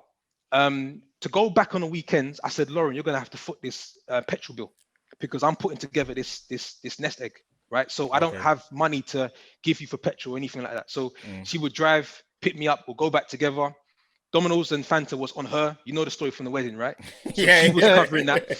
So she had to cover those bills. I took the train twice, hopped it. I couldn't fork out 50 or 47 pounds. Just couldn't happen, right? So the only time I actually paid for something is when Porsche gave me a voucher and I used it to buy a shirt for the Christmas dinner. But the reason why I say that story, is because at the end of it, £10,000 was in the ISA account. And why I say that is because paying yourself first is not supposed to be easy. Every single month you're putting money to a side. It's supposed to hurt you. If it doesn't hurt you, you're not putting enough to a side. You know what I'm trying to say? If you really want to start creating wealth. So for me, it was like, what I didn't realize at that time also, I was building the muscle of not even thinking about it. When I come into money, boom, I don't even think twice. Can we do? No, they ain't even that. It's gone to the side. So, and I think that's also the key as well. It's putting it to a side and it doesn't exist anymore until we need to make an investment, right? So the protection piece is key because a lot of us, I think, get to a point where we're at a certain amount, 10, 15, 20,000. And somewhere down the journey, we've tapped into it for some reason. Can't tap into it unless it's for an investment. You know what I'm trying to say? So that's basically the journey on the first journey. But it's really the discipline, building that muscle, because each and every one of us are going to come into more money. And when you do come into more money, do you have that muscle to put it to a side? Yeah, it needs to be ready to know how to right? use it. So if it's 10,000 or 100,000 a month, what movie? How are you whipping it? What movie you making? Yeah. Same play, right? So it's supposed to be difficult. It's supposed to hurt. Yeah. P, you kind of been saying little things along the lines throughout our conversation, but we've had a conversation on, and you talk about wealth building, and I think something you always hear is, oh, I want to be a millionaire, I want to have this much money, I want to have this much money. And I think some people aren't realistic in what they want to achieve, and I can see you shaking your head already, so you know what I'm going to say. You said to me that there's a number. Everyone's got a number. There's a number that you need to do, whatever it is you need to do to reach that will make you financially free almost. Just explain in your own words what you meant by that there's a number. Because I know you've not given me your number, but you said you've got a number that you need to get X amount of properties that will allow you to achieve that number. Yeah, so I think, and I was guilty of this, we've all done it. We spend too much time looking at what another man has earned or what successful people are earning. and we make the assumption, okay, cool. Like if someone says I want to make $1 million a year, that's a lazy target. It don't even make sense. Where did you get that from? Because $1 million sounds cool. So what we're not doing is we're not breaking down what our lifestyle looks like and what we want it to look like and how much that costs.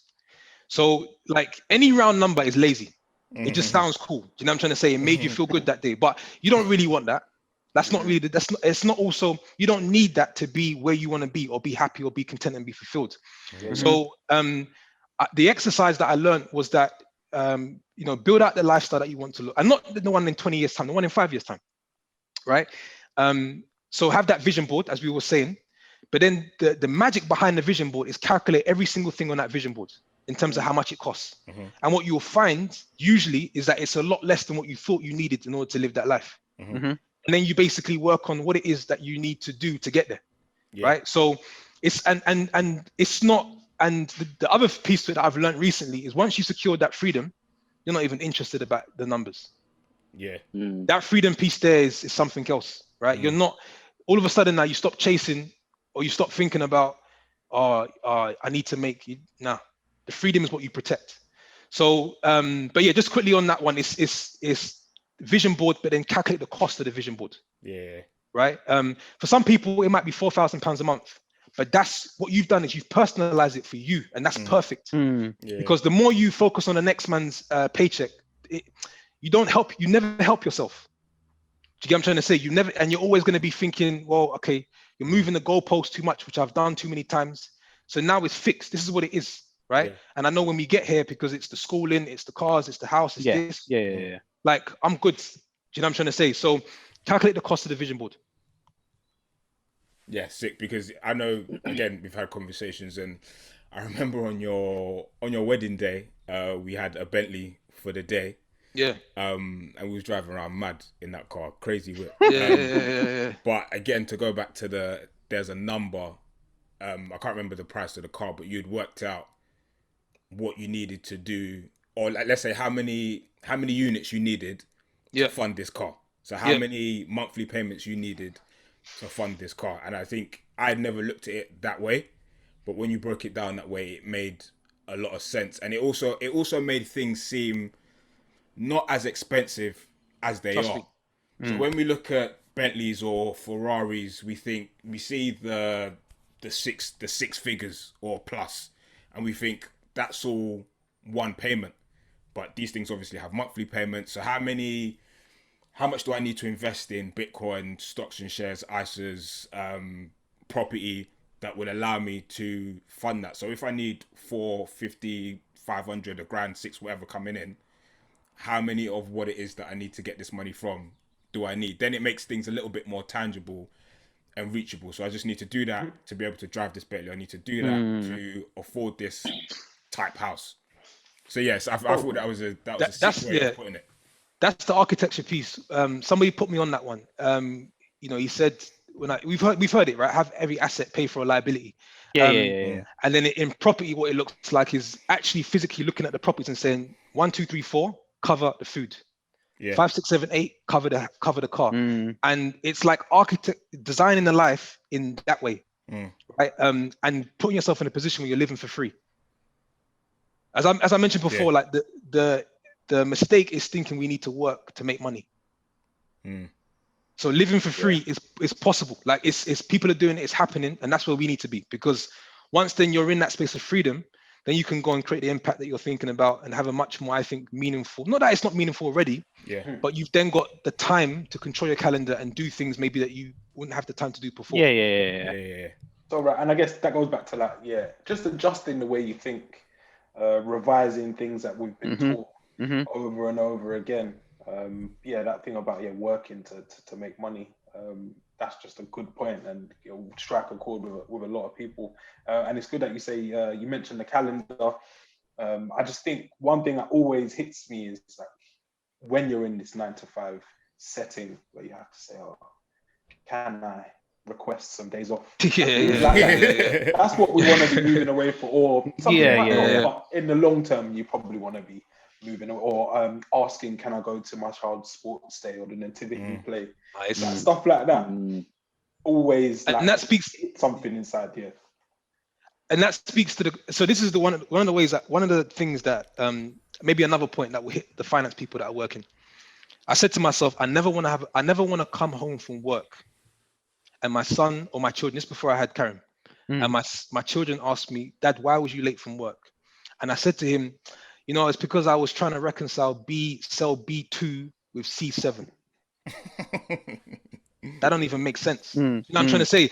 So it was bringing it down to its lowest form and saying, like, what am I actually what doing? am I doing here? So the whole 9 to 5 thing, as I mentioned, they're not all created equally. There's some positions that can make sense, right? Because of the development standpoint, who you're working with. I just think that it's about understanding the long-term implication. Yeah. And to Daniel's point, that's okay when you're in your young 20s. You maybe there's an element of, some people are not interested in that, but I don't mind asking in my early 20s. I'm gonna have a problem asking in my early 40s. Yeah. You know what I'm saying? Yeah. And because then, we heard that Dame Dash interview on Breakfast Club. Yeah. Love it. Imagine telling your wife, Imagine telling your wife, or you're telling your, like, you're supposed to be leading the pack at home. Yeah. But you're not if your boss calls. At 40 plus, that's wild. Do you know what I mean? Because it's so for me, it's just I just don't want to be in that space, right? I can it's a necessary evil now. I can stomach it now. I can make it work now. But at that time where I feel like I'll have more kids, you just don't want to be. It's not worth the package. It's not worth the price, right? Yeah. In the small print, it says, we're paying you X, but it means that whenever I call you, I need you. Lada. No.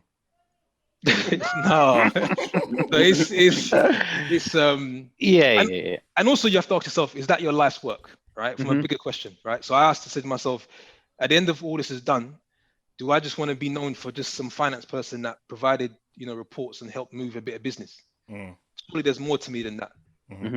So it's not even knocking the company. It's just saying that I'm trying to dream whilst maybe you guys are not. That's it. Yeah. Cold. Pab, one of the things I want to ask, following you on socials, I see that you get up really early.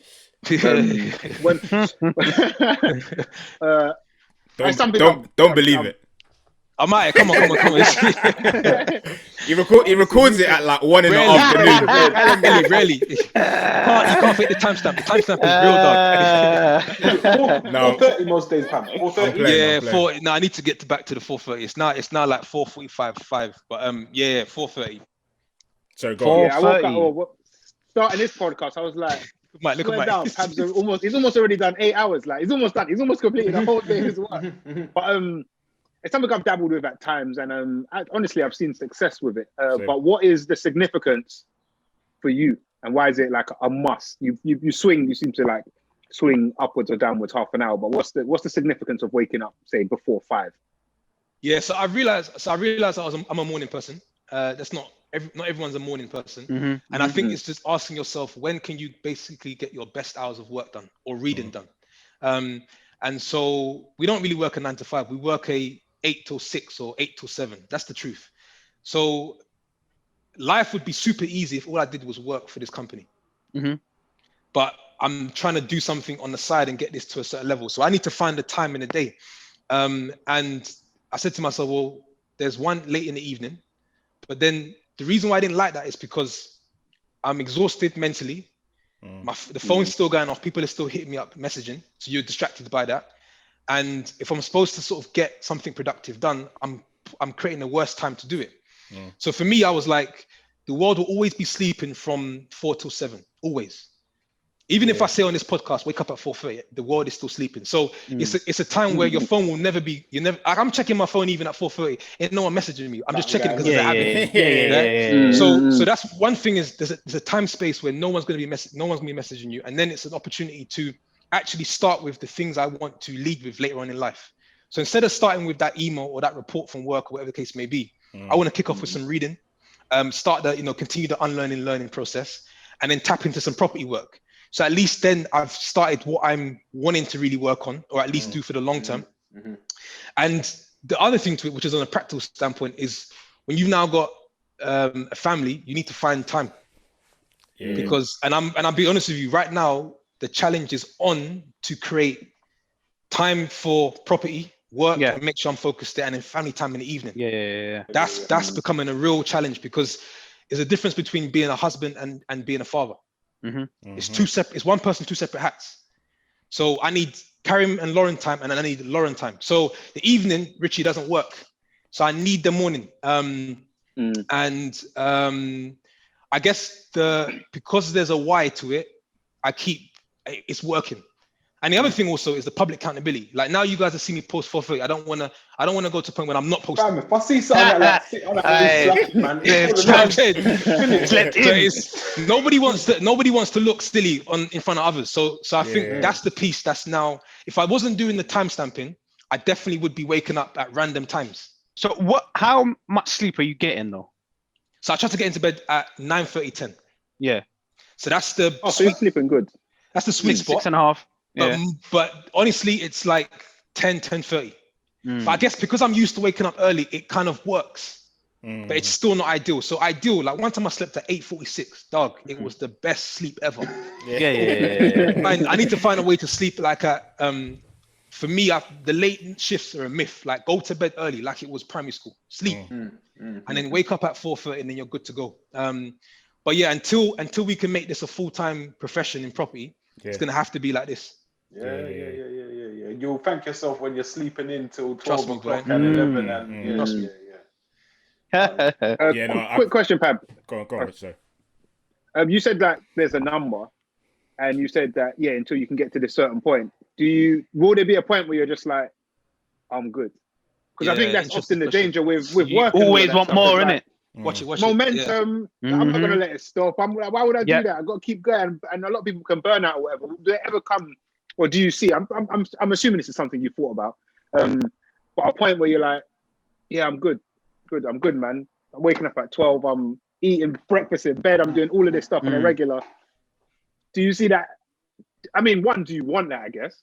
Yeah. But do you see a point where you, at the very least, just like ease it all down? I guess. Yeah, it's a great question, because it's been on my mind recently.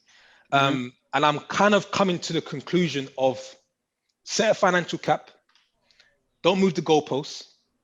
There's no fun in running up the score in the same game. There's other games to play. Do you get what I'm trying to say? So that's gonna take some learning. But I think I run that one back again though. There's no fun in running up the score in the same game. There's other games to play.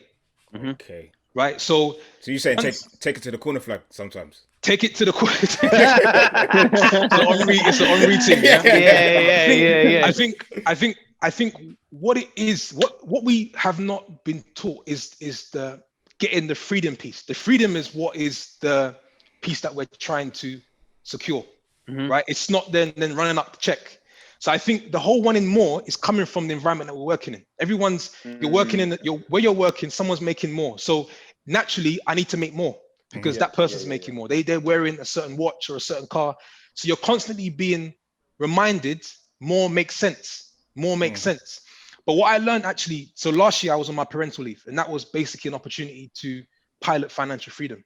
The first thing I learned is a double-edged sword, but I'll come to it, is that when I was given that freedom space, I no longer thought about millions or any number. Because for me, seeing Karen wake up every morning and make his sounds, that was kind of what was driving me inside. So then I realized I needed that time to realize, set a cap. You don't need, I mean, of course you can always, if you have more, you can do more, right? Yeah. But I do think, come back to answer your question, I think the number I've set for myself and my family, I've committed to myself and Lauren saying, this is the number we're going to get to. Let's set ourselves here. Let's live it out, right? And then see how things look. But I don't, and I think that's where the happiness and the fulfillment is going to come from. Right? In personalizing my number and saying this number is for me because of the lifestyle that I'm trying to live. But the most important thing is the freedom. If I can get my freedom designed in a way that I want it, right, with the proper ease that I pay in it, I know that that's going to be more invaluable than anything else. Because the thing about it, when you're in it, you're not worried about no money. Do you get what I'm trying to say? It's mad. I don't know, like, it's crazy, but you're not thinking about material. You're just thinking time well spent with family, time well spent with friends, with mum. So the money, the best thing we can do is put a cap on our target, reach it, don't move the goalposts, right? It's advice to myself, and then reach it with the freedom, and then see what you think. Yeah. Then see what you think. Reassess. I think maybe like later on there may be this urge to say, okay, I've secured the freedom, I've got the mindset to hold the freedom. Let me now start working on different ways to earn more. But I think honestly, the freedom is the game changer. Yeah, no, I hear that. All makes bare sense, man. Yeah. I guess a lot to ask for the listeners, and it's not an obligation, but it's by applying it to your own stories. But countless gems, man. Right, man. The other thing on the freedom that I wanted to share, I think Leslie, I shared this with you, is that up until this period where I had the parental leave, I was literally just saying, I went through my periods at work where I was like, all right, I really need to get to this point now. I need like financial freedom, right? I got there and I realized, if you don't have a structure to some extent to your day, if you don't have, you telling me this, Fab, if you don't have a purpose, that free time becomes idle time, and then you start going backwards. So the double-edged sword on financial freedom is, yes, it's important to secure with assets paying you, but it's good to understand as you're going into that space, what is the meaning for you and purpose? Because when you're in that space, you can live it. Right. So we were in it, and I remember their days being like, babe, we need to like do something, man. We're not gonna do nothing. Do you know what I mean? Like, I need to do something. So it's a bit of a, like, I do think free time and depression live they live to each other if you haven't figured out what you're trying to do. So just something to I remind myself on, the freedom is what you want, but figure out that purpose. Pete, just in terms of, I guess, doing the 9 to 5 as well as having what seems like a booming sort of property investment business on the side, or alongside, how do you balance the two and make sure that your work's not falling, your 9 to 5's not falling behind, but then also your property's not falling behind? Don't fall behind, boy. We can get into it. Because you spoke about like waking up at 4:30, and then doing sort of your routine in the morning before you start work. I'm someone that, I've done it before, but when you get in a groove, then it's time to kind of almost turn that off a little bit, or turn the volume down, then turn the volume up on essentially working for someone else, doing a job for someone else. How do you keep... You got to balance plates. Yeah, how do you keep the mind going, right, I need to keep this going so I don't get fired or whatever, but I've got to keep in tune with the property stuff? Boy, it's tough. This one is not easy. And it never will be easy until you perhaps get to that point. I've gone through a period where I literally dropped the ball at work, and I received that feedback. And I then said to myself, F it. Like, I need to do. This is maybe going to be part of this is maybe what it looks like to get to where you're trying to go. The learning I had is that if you can find a way to perform in your 9 to 5 plus your side hustle, there's no stopping you. Because in the end, we're one. So it's about the harmony. Because what I thought is, okay, I do the property well, and then work, I'll do whatever. But it's the same person. So like, how you do anything is how you do everything. So what I thought to myself is, if I'm dropping the ball at work, I must be dropping it at property. I just don't know it. So the thing we have to tell ourselves is we have to commit to still making sure we're performing at the 9 to 5. It's a bit like non-negotiable, because it puts you in a productivity space that still allows you to move in your side hustles. Right. So dropping the ball on one in the end won't actually help, because I thought it was going to help. I was like, you obviously got to find, like, I've done things where I've worked on the property within the 9 to 5. I've created like time in my calendar to do that. That's key. But I think to drop, to like have the attitude of, this is long, man, I ain't really about it. Is you're only gonna mess yourself up. And that's what I learned. So what I had to do is kind of look at it another way and thought, okay, how can I look at my 9 to 5 and appreciate it? So I said, okay, this is how I'm going to appreciate it. The reality of it is the 9 to 5 is funding this property empire. That's the first thing. So respect Yeah, so run it until you, and as for as long as you need to run it. So that's the first thing. Yeah. The second thing is I was like, how can you basically find, is there a way you can connect what you're doing outside within work in terms of maybe people or networks, right? At some point, I'm going to start raising finance and get into funding. So maybe the checks are already there. I just got to put the two together. So I think one of the keys to get me round of appreciating the 9-to-5 position more was knowing that it's funding the empire, and two, seeing where there could be some links. And that keeps the energy and optimism going better, right? But it's not going to be easy. There'll be times where you're just like, bro, this is long. I don't care what anyone says. I guess that's cold. Yeah, you're using it as an opportunity as opposed to something that's like draining you. But I guess that speaks to you being kind of someone who's because I know the truth. For an angle.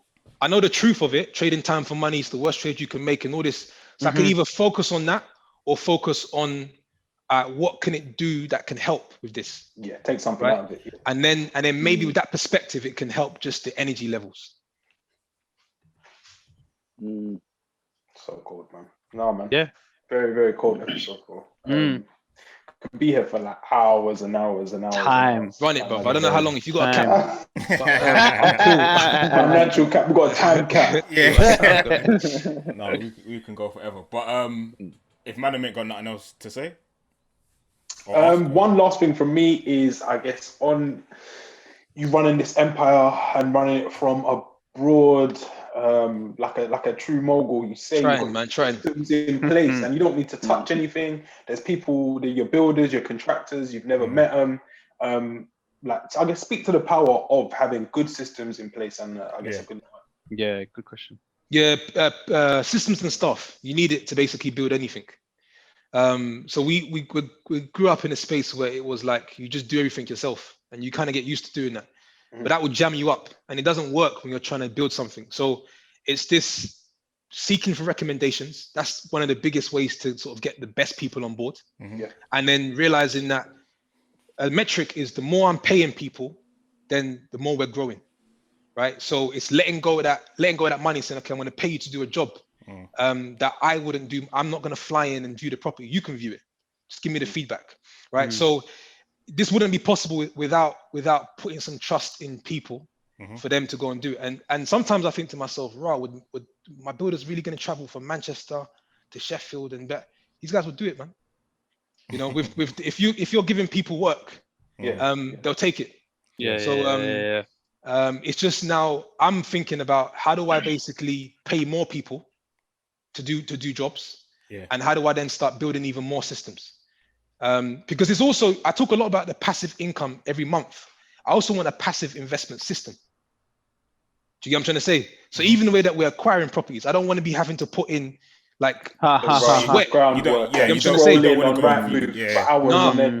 to go view every property. And the other thing, just the last one on that, because it came to mind, was what helped me to understand the importance of systems and stuff was putting a price on my time. Because when I started the journey, I was like, babe, I'm gonna have to be traveling to London most weekends to view properties. But if I add up the price of the flight, food, car, petrol, and then the price of my time versus paying someone a £25 to go view a property, it was a no-brainer. You get what I'm trying to say? So it was understanding that, I'm better off actually here. You go do that work. Do you know what I'm trying to say? Because you actually want that to go and do it, and then we can build something out together. So just paying people for jobs is a good way of looking at it. Yeah. Cold. I guess. Sean, I was just gonna say, just if you ain't got nothing else, like Dan said, we could go on for ages, but just to, I guess, maybe wrap it up. Some words on someone that's trying to get into the investment property space. What advice would you give to them on how to start, and some, I guess, books to read and stuff, or how to educate themselves? And then just on like wealth management, wealth building, again, what wise words would you give to people on that side? Yeah. So someone starting to get into property, start with education and commit to the long term. So anything worth having is going to take some time. Education is key. Like I would even recommend don't feel like you're in a rush. Even if you've got to take a year and a half to learn, do that.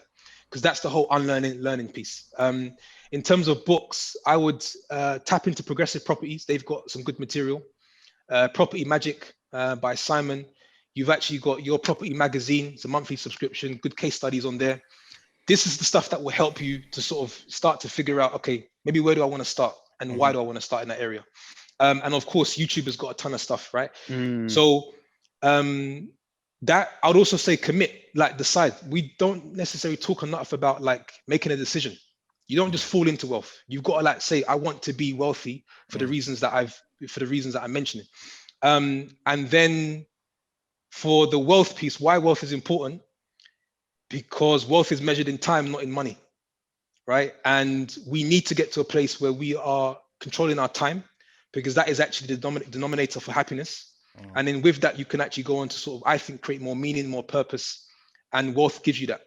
The last thing I'll say is wealth impacts every single thing you do in your life, from where you live to how you eat, to your network, to the school your kid go to. So if you're trying to have a better life like we all are, it's within our best interest to think about creating wealth. You know what I'm trying to say? So that's really, and personalize it, right? So that's really what I would probably say. So simple. When you say it seems so simple. Right, man. Why haven't I been thinking like this for the last 31 years? I'm gonna load up the spreadsheet after this. I hear it. My day's set, man. My day's set. Yeah. But no, Pab, so cold, man. Yeah, love having you, man. Appreciate Thank you. it, man. Thank you so much. Yeah, definitely. A lot of gems have been dropped today. Trying, man. Yeah, definitely. Brigands, I guess. Yeah. P, like I said before we started. I got one. I was thinking. Yeah, just chuck whatever you. You can go first. Yeah, go on. What did he say? He said, let's stick up the world and split it 50-50. And then let's get the money, make it jiggy, right? Jay-Z's latest deal on that 50-50, the sale of his brand. So Ace. I just think that's a power move to pay attention to, because I think he invested 30 million back in 2014. Grew the brand, got all the rappers to drink it and advertise it, and now it's got a nice exit. So just something for us to pay attention to. Love that. I saw the markup is like 90% or something. Crazy. Like that on Silly. Nuts. Selling it for like 225, but they're making it for like $13 or something like that. Yeah. Mental. Yeah, that's cold. My bringing someone that started his own empire, actually, still just different kind of one. Snowfall season 4 is out. Okay. Yeah. That come out 2 days ago. They dropped the first 2 episodes, and then they're doing 1 episode per week moving forward. What's that? Where are you watching that, Mike? I can't disclose that right now, Rich. But, it's crazy, yeah. The Pirates. He went to Brunel, innit? Baller, cold baller. Like, is it? Yeah. He went step overs for days, and so I thought, like everyone else, it was. What is he around our age-ish? Year below. Okay. So South London, went to Brunel, like proper on ball, and was dope. Yeah. First team, give man step overs for days. So then I just thought it was a football thing. But then I remember one time we was playing indoors, and someone had banged the goal in, and then he did this Cat Williams impersonation. I never saw him, but I heard him. And I thought, bruv, I said, like, it was spot on. But when I started seeing the acting on War Star and where he is now, it sounds like, oh, that was always the play. What he's doing now, cold, man. Got a bag of talent. Yeah. The bag's crazy. Very cold. Yeah. Sure is. The bag's crazy. Yeah, the bag's crazy. Didn't make sense. Mad. Shout him out, man. He's cold. Yeah. Rich, you got one this week? No, I don't think I have one. No, I got some ideas, but it's just a couple of series that I'm thinking about. But I got to give him a couple more episodes, man. I've done that before. Give him man the jump after like 2 episodes. And then the thing tanks. And I can't. Yeah. I got to give the people stuff that has my full stamp of approval. So not yet. Maybe next week. Fair play. This week, giving the ladies some shine. I'm still in my R&B bag at the minute. Jasmine Sullivan has a tape called Hotels. But the way she's I've heard of this. Interesting. I've heard of But she's got a tune with her, and it's called Girl Like Me. But like, yeah, two of my like favorite artists coming together for like, yeah, just good high level R&B. And yeah, they're getting at the men on this one, but I've got time for it still. Peace. Sick. My bringing this week is a tune by Jay Skees, and that's JAESKEESE. And the tune's called Suede Uppers. Nice. Cold. Sick, man. Good episode, Very man. good episode, man. Lovely. Trust me. That was a Wicked, lot of wicked love. episode. Entertaining and educational. Thank you so much, bro. I realize I appreciate that. You got to do a part 2 at some time. Oh, Yeah, 100%. 100%. When you got when the empire is, Yeah. you know. Trying. We got to make the most of this pandemic, man. They I hear just put out a news feed on 95% mortgages. Yeah, we was talking about that. We saw that this morning. There's obviously we got to tread carefully in everything that we do, but there's just opportunities. There's more to come. We don't know in what format it's going to come, but stamp duty holiday, bounce back loans, right? These guys are eating, right? Heard one guy like I don't know, bought like 9 businesses. Each business he used a bounce back loan to get it. Do you get what I'm saying? None of his own P. So it's just this is that thing about we lost, right? That ups and downs are happening. Now we got. Yeah, I mean, we didn't even touch on as an investor how the COVID market, if it's how it's been for you, but we'll leave that for part 2 when hopefully when this is blown over, you can recap. And you got your case. Then we'll. Hopefully I can bring something. Then we'll talk about it again. But yeah, P, love for coming on. Again, just before we go. Man. Plug whatever it is you need to plug, sell to the people, whatever it is you need to sell to them. And just say what you need to say. You still there? Pete? Yeah, perfect. I'll actually just take on my headphones. Sorry. Okay. Yeah, no, I was just I was just saying plug whatever it is you need to plug, tell the people where they can find you, find the podcast, all of that good stuff. Yeah, so you can find me on social media, Pabilo Timbo, Pabilo Timbo, Timbo. Just trying to share my journey as much as possible. Property investing, family, what I think it takes to get to where I'm trying to go. And then also the other thing that we try and do is the Take Flight podcast, as I mentioned at the start of the episode, where we just touch on a number of topics and sort of give it a positive spin. So yeah, check it out. And again, any questions on property or investing, generational wealth, message me. Always down for conversation. Go back and forth with voice notes. It's important that we understand this and move together.